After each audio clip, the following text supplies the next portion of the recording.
another review, and this time it is for The Oval on BET. If you haven't already, please hit my subscribe button down at the bottom.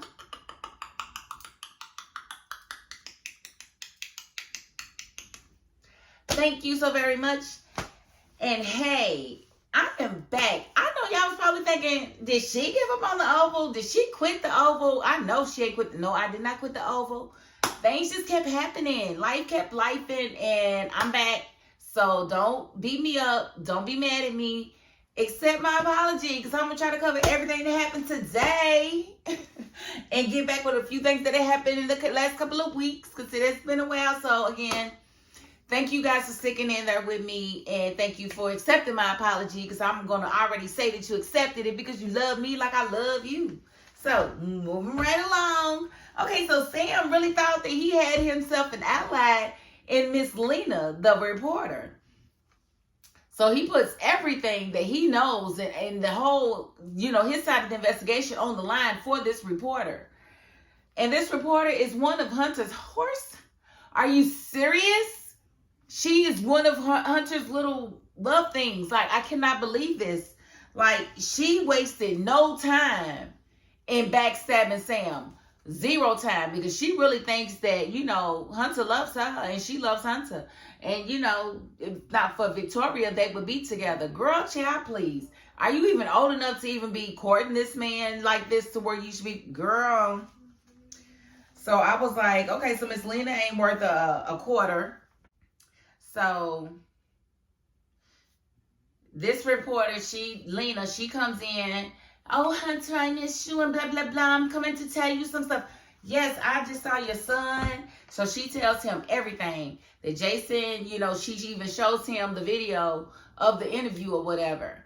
And so he's just like, bring Sam in. I want Sam's, head on a platter, basically. And she's like, well, you can't give me up, We can edit it to where it cuts you all the way out. And he's like, no. Is this the only copy? And she's like, yes. He was like, well, no, I don't want anybody to know about this. Don't tell anybody about this. We're not ever going to release this. And she's like, okay.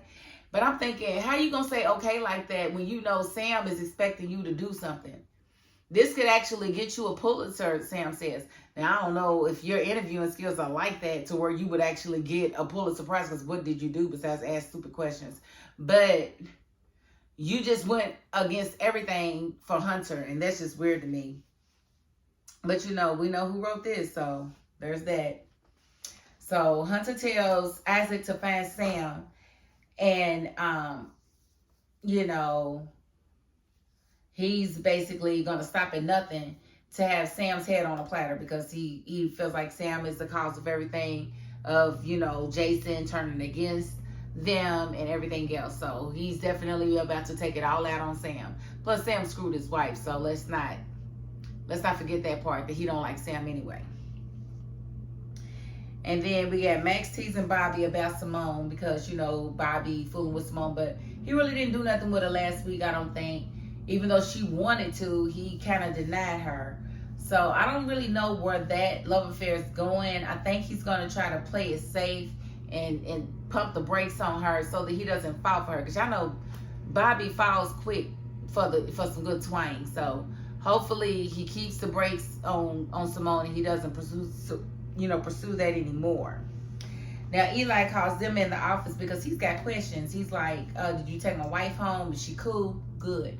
Where is my boo at? Like, where is Victoria? Like, I have not seen Victoria. I've been looking for Victoria. I have not smelled her. I've not seen her. I've not tasted her. Where is Victoria? Of course, he didn't say all that, but that might as well be what he said, right?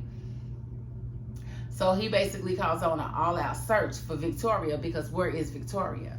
And so they start looking, high and low for her. Dale and Cal, Cal is sitting there explaining to Dale that if he was to fall in love with him, that he would never have to worry about anybody else ever hurting him.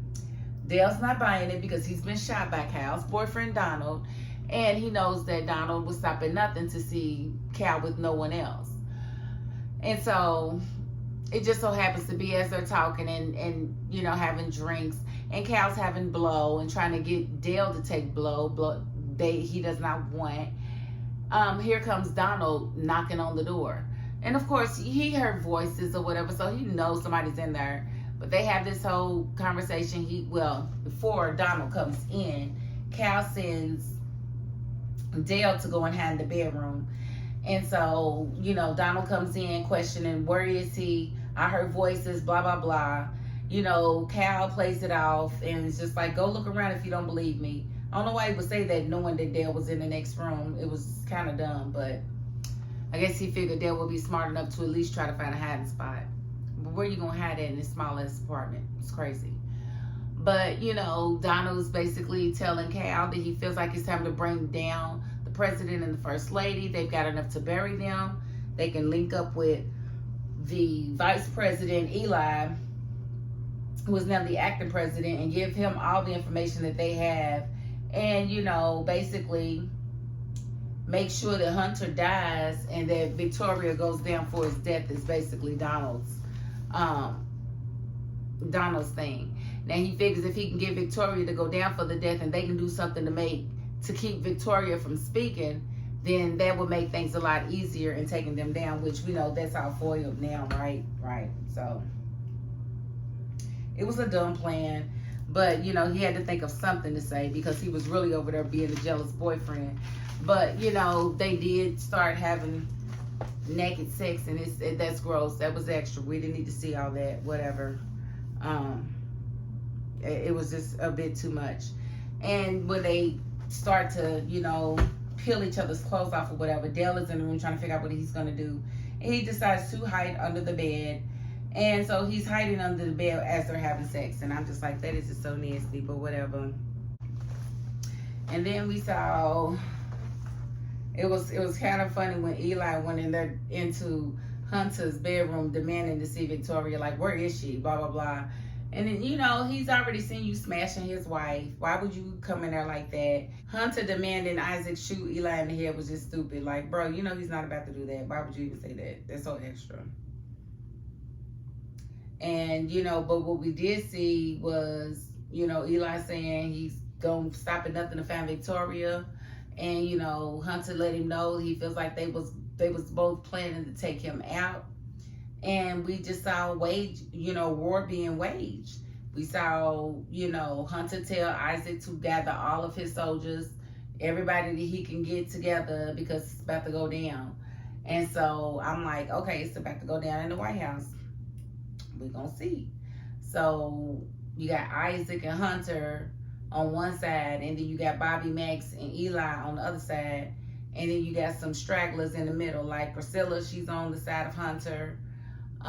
Sam, I believe, would be on the side of Eli, but I don't really know. I think he's on his own side at this point. It's a lot. We see Priscilla and Nancy going through it because, she done seen Barry's body, and now she's come to the realization she has no more children on this earth. She feels like her life is over. She don't want to talk or do nothing. And, she's basically telling Priscilla, go ahead and go back to work. I'm going to be all right. But, it's just really bad for her right now. We see her, figuring out, she's like, I got to make these funeral arrangements. She's like, well, call Sharon for me. And so they call Sharon. Sharon's phone goes straight to voicemail.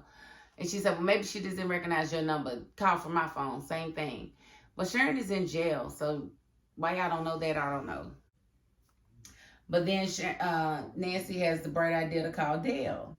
She figures if she calls Dale, that Dale will be able to tell her where Sharon is so that she can let Sharon know about Barry passing away or whatever. But we already know, Sharon already know that because she's seen Barry's phone in her boyfriend's apartment. So y'all really need to find Sharon so y'all can get all the information from her that you can. But then we see as Priscilla's calling Dale's phone, it's ringing, and he's under the bed while Cal and Donald are doing the oochie coochie. And so that brings upon what phone is that ringing, blah, blah, blah. And Cal came up with, that was one of my burner phones. And so Dale was smart enough to put the phone in the box with the rest of these burner phones that he had, and that's how they played it off. And then they got the call to go to the White House, and Donald made sure that Cal was going to drive him to the White House. It was all too much. It was nasty. We see Richard getting drunk. Sam trying to console him. As they get the call to go to the White House. And we all know that the reason why they're getting the call to go to the White House is because Hunter wants Sam at the White House. And so in order to get Sam to come without it looking suspicious, he's calling everybody on the senior staff back to the White House. And so Sam's kind of fishy about it because he knows he's done this interview with Jason, and it just all seems kind of weird to him. So he's kind of a little bit apprehensive.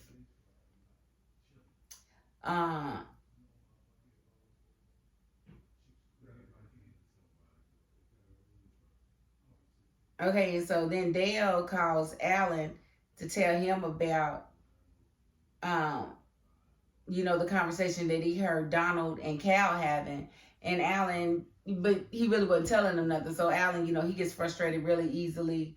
He's like, it's a lot about to go down, and this is kind of crazy. And he was like, is that why they call me back into work? And he was like, I guess so.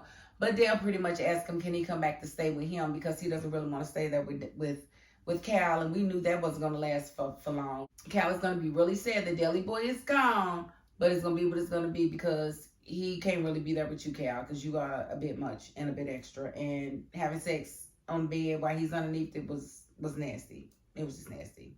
Max and Bobby are down in the bunker, and they run into Antonio and Kareem, and, Kareem is basically trying to get Antonio to shut up, and Antonio's telling it all because Max is like, look, I can get you out. What's going on, why y'all down here? And he tells them about the drugs, and he tells them about Victoria, which gives him the clue that Victoria is probably in the infirmary because she said she just felt, it's like she fell hit her head. We ain't have nothing to do with it.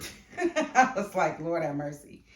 So we then see them go and rescue Victoria. So she's no longer handcuffed to the bed. She calls her father, who, by the way, Hunter has cussed out because when Eli went into there to talk to Hunter, and Hunter was basically telling him that, they going down, he calls Victoria's dad, and Hunter cusses him out. Like, bro, is you crazy?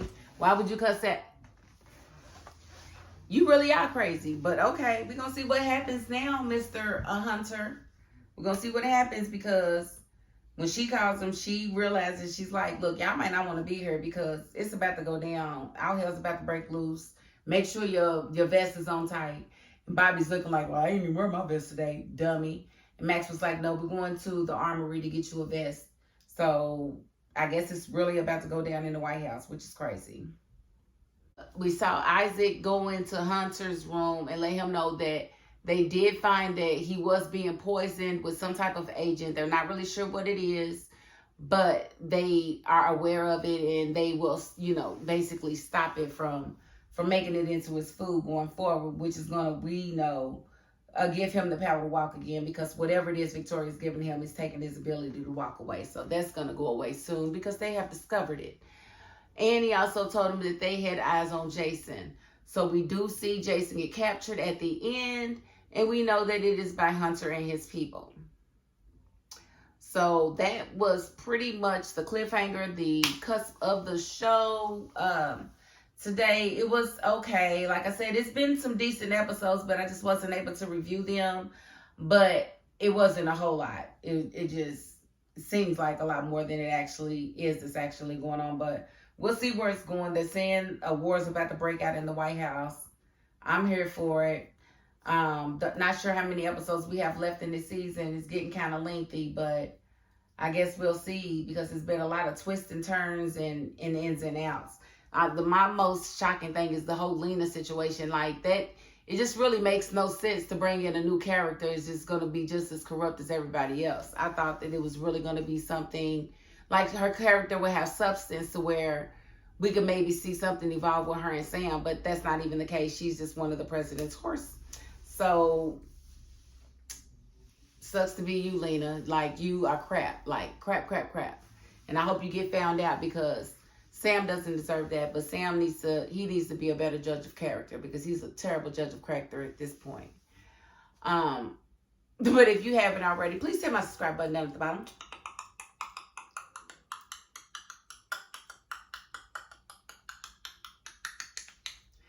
Thank you very much. And if you are not the subscribing type, you know what? You got to the end of this video. And that's more than I can ask of anybody. So thank you. And that is my $5.02. Peace.